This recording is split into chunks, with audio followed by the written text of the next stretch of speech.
Isaiah chapter 2. The word that Isaiah the son of Amoz saw upon Judah and Jerusalem. It shall be in the last days that the mountain of the house of the Lord shall be prepared in the top of the mountains, and shall be exalted above the hills, and all nations shall flow unto it. And many people shall go and say, Come, and let us go up to the mountain of the Lord, to the house of the God of Jacob, and he will teach us his ways, and we will walk in his paths. For the law shall go forth of Zion, and the word of the Lord from Jerusalem. And he shall judge among the nations, and rebuke many people. They shall break their swords also into mattocks, and their spears into scythes. Nation shall not lift up sword against nation, neither shall they learn to fight any more. O house of Jacob, come ye, and let us walk in the law of the Lord. Surely thou hast forsaken thy people, the house of Jacob, because they are full of the east manners, and are sorcerers as the Philistines, and abound with strange children. Their land also was full of silver and gold, and there was none end of their treasure, and their land was full of horses, and their chariots were infinite. Their land was also full of idols. They worshipped the work of their own hands, which their own fingers have made.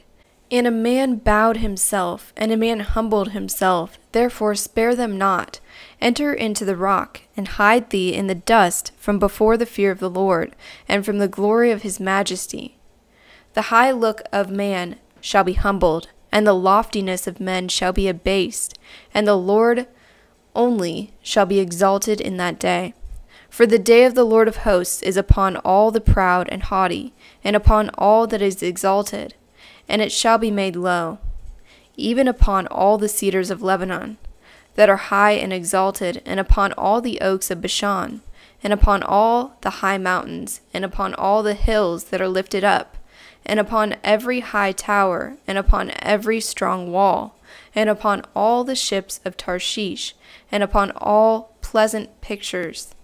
And the haughtiness of men shall be brought low, and the loftiness of men shall be abased, and the Lord shall only be exalted in that day, and the idols will be utterly destroyed.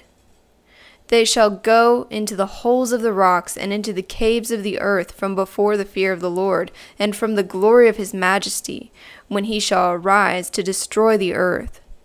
At that day shall men cast away his silver idols and his golden idols, which they had made themselves to worship them, to the moles and to the backs, to go into the holes of the rocks, and into the tops of the ragged rocks from before the fear of the Lord, and from the glory of his majesty, when he shall rise to destroy the earth. Cease you from the man whose breath is in his nostrils, for wherein is he to be esteemed?